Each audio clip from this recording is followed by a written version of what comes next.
Hi, I'm Scott Mansell and welcome to Driver 61's University Series. In today's tutorial we're taking a look at how to prioritise corners on a circuit to reduce lap time. A fast driver must understand which corners he should prioritise in terms of adapting his driving style and car setup in order to get the most out of a whole lap on a circuit. So why is it important to think about prioritising corners? Obviously on a circuit there's many different types of corners, and some of them are more or less likely to result in a significant difference in lap time. Now, they can be affected in a number of ways. Firstly, it's the nature of the corner. Is it a slow corner? Is it a fast corner? Is it leading onto a long straight, or is it into another corner? So, for example, a fast corner that leads onto a long straight will be very, very important to get perfected, because you need to carry the speed onto that long straight, where then the advantage or the loss is carried all the way along that straight, and it will make a significant difference to lap time. The second thing to think about is how challenging a corner might be. Now, this is where the driver can make the biggest difference. For example, a really fast corner, a very committed driver can make up quite a lot of time on a driver who is less committed. And so obviously this is very important to overall lap time. So as I've spoken about in previous tutorials, we can generally categorize corners into three different types. Now, this helps you to understand where to focus your attention and the type of circuit that we're going to be driving on. Now, the three types of corners, the first one are corners that lead on to a long straight. The second type are corners at the end of a straight. And the third type are corners that just simply lead into a different corner. Now, these are important for different reasons, and we're going to explain this with the use of a graph here. Now, this graph shows the speed trace, as you can see here, for two different drivers, the red driver and the blue driver. So this graph is speed against distance on the x-axis. Underneath here, you can see the green line, which is the time delta, the difference in time gained or lost between the two different drivers. So as you can see here, this is a corner coming onto a long straight. So it's important that we try and get a good exit to carry the speed all the way along the following straight. As you can see here, the blue driver and the red driver approach the corner at a similar speed, accelerating up to the braking point. Then they both get on the brakes at about the same point and with the same deceleration. As we come down here, the blue driver overslows the car a little bit too much and then never really makes up that time again as we come through the exit. So you can see there's a gap between the lines here as the blue driver isn't carrying as much speed onto the straight. Then they continue to accelerate up the following straight until they then get on the brakes at a similar point into the next corner. So the important thing here is to understand where the time is lost and actually how much time is lost. The time delta here shows that the time is lost once the two driver lines, the speed lines here, start to separate towards the corner entrance, and it continues to lose time as we go along the straight. Now, the important thing here is to understand that it's all the way along the straight. The time loss between the two drivers is along the whole straight. So that's why it's so important that we get a good exit coming out of any corners that lead onto a long straight. Next up, we have a corner that's at the end of a straight. Now, the time gained or lost here is always in the ultimate braking point, how late you can get on the brakes and still bring the car nice and smoothly into the apex. So you can see here, again, we have speed versus distance on the x-axis, and again the red driver is the quicker of the two. So you can see both drivers are approaching the corner at a similar speed, but the blue driver then gets on the brakes 10, 15, 20 meters earlier than the red driver.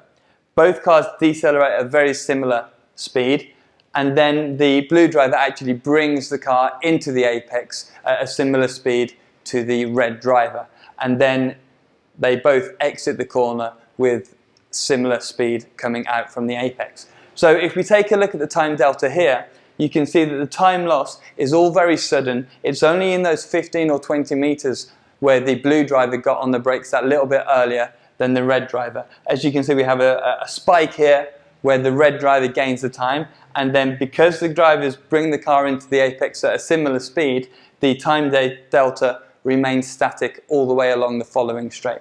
So yes, we can gain some good time here late on the brakes into these slower corners, but obviously the advantage doesn't last as long as when we're going onto a long straight, and that's why getting a good exit onto a long straight is critically important. Finally, we're going to take a look at a corner that leads into another corner.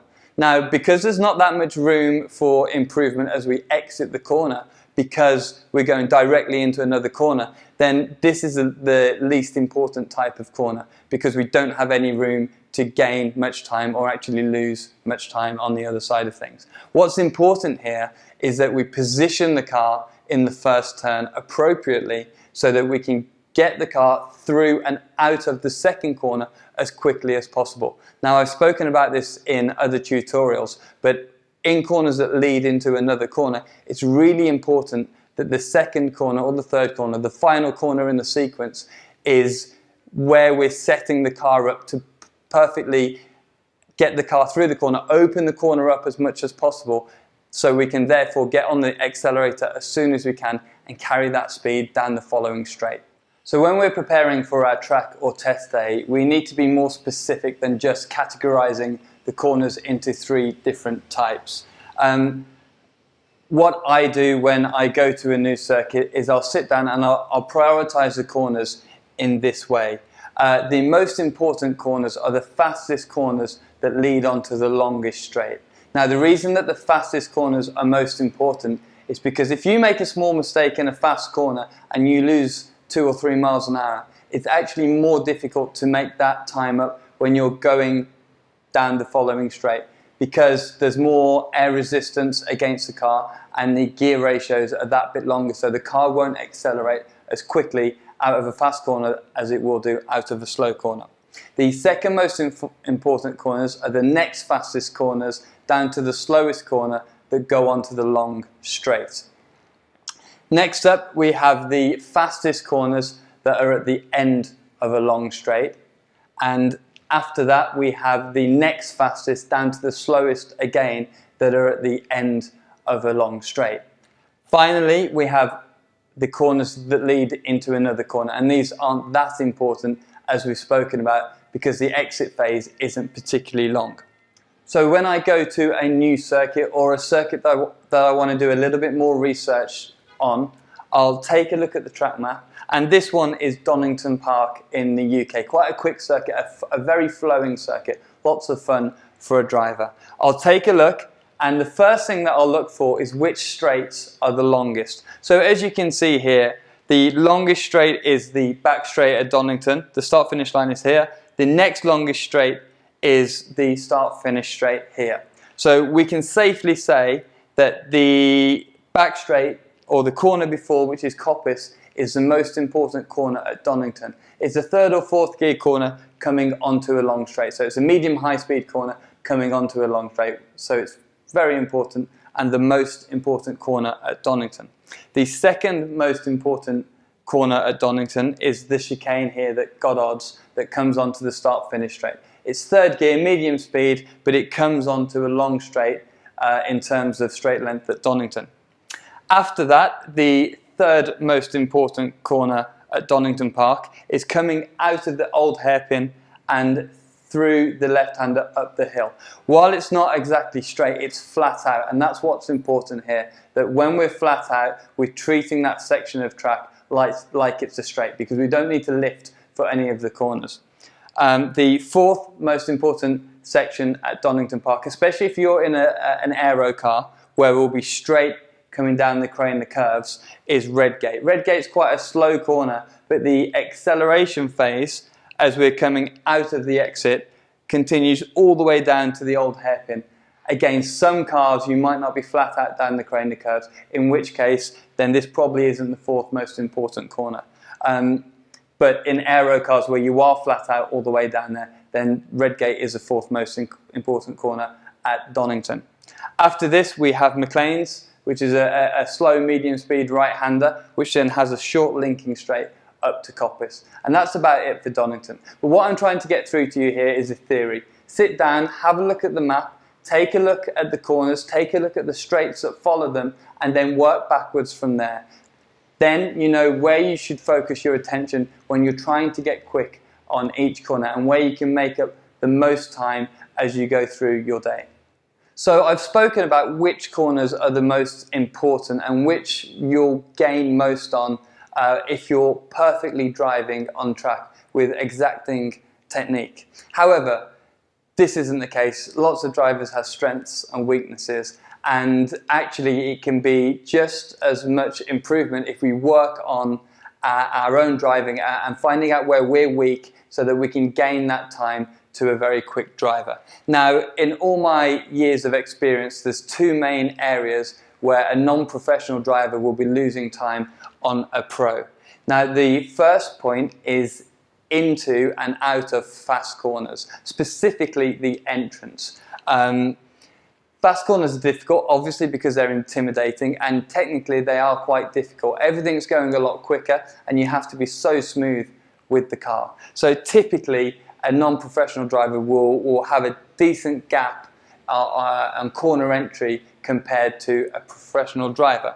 Now, what happens is that the non-professional driver or the beginner driver will brake too sharply and knock too much speed out of the car. Now, it becomes difficult because when you brake like this, as I've spoken about in our weight transfer and braking tutorials, the nose of the car goes down very quickly and we transfer a lot of the grip of the car to the front and away from the rear. So if you stamp on the brakes quite hard because you feel a little bit nervous going into a fast corner, actually you're removing so much grip from the rear of the car that it will feel very unstable. So as you can see on this graph to my right, the red trace is brake pressure against distance, and the blue trace is the same but with a non-professional driver. So this is just an example of my braking trace versus a non-professional driver when we're heading into a faster corner. As you can see, I might even get on the brakes a little bit before the blue driver, but my pressure is much less. So I'll be taking less speed out of the car and also causing less weight transfer. What we want to do in these quicker corners is actually keep as much grip at the rear of the car as possible, hence the lighter brake, so that the car feels more stable as we enter the corner. The other thing that's very important in fast corners is that you have your vision a long way ahead of yourself. When you're thinking about where you should be looking on the track, don't think of it in terms of distance, think of it in terms of time. This way, the faster you go, the further you look ahead of yourself and the more opportunity you give yourself to carry the right speed into the corner and be on the correct line as you're bringing the car into the apex. The next biggest area for improvement for my clients against myself is in the big braking zones. Now, a big braking zone I define as where you're on the brakes in a straight line for quite a long time, you're changing down probably 2 or more gears. So it's a big stop. And what's important here is that we're finding the ultimate braking point. Now, a lot of the time when I compare data with my clients, they'll be braking 20, 30, 40% earlier than I am. So when you're trying to find the ultimate braking point in a big braking zone, the important thing is to use a reference and be conscious of the reference and trying to progress each lap. So if you find your reference, which might be a bump on the side of the circuit or a change in tarmac, something like this, use your reference, and if you stop the car early enough for the corner and feel like you might actually be going a little bit too slowly, go a few meters later the next lap. If it's the same, go a few meters later the lap after that. The important thing is to be conscious of it and to be continually trying to improve as you go throughout your session. Now, I couldn't do a tutorial on prioritizing corners without talking about setup. Now, setup is something that we're going to go into in much more detail later in this series. But when you're taking a look at that track map and thinking about the corners that are important and the circuit as a whole, whether it's a fast-flowing circuit or a stop-start circuit, you can also begin to think about how you might want to set your car up to be, For example, good in the braking zones or good in the traction areas if it's a stop-start circuit. And it's just important to try and bear this in mind at the moment, so that when you do come to understanding setup that little bit more, you can start to put this into the car and start to think about setup in much more detail. So that's all for today. Thank you very much for watching. If you enjoyed this tutorial, please share it with your social media, and I'll see you next time.